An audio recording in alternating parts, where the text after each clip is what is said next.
probíhá ještě elektrolýza. Tady jsem prováděl nějaké čištění.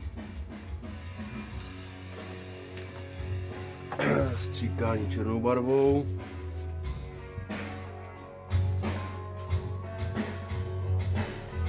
Tady mám nějaké díly nastříkané s vínkem. A ještě kladku jednu, co jsem odrezoval.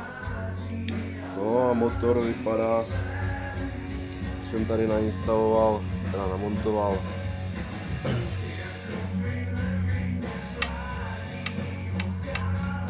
Snímač zmačknutého plynu. Jo. Pro jednu škrtící klapku, pro druhou škrtící klapku. Tady to bylo stejné.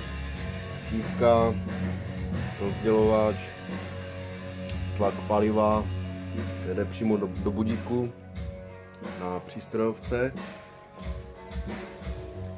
No, tady přijde ten posilovač, ten, co mám teď nastříkaný. Ještě přijde větrák, ventilátor, chlazení. Všechno to jde přes kladky. No, paráda.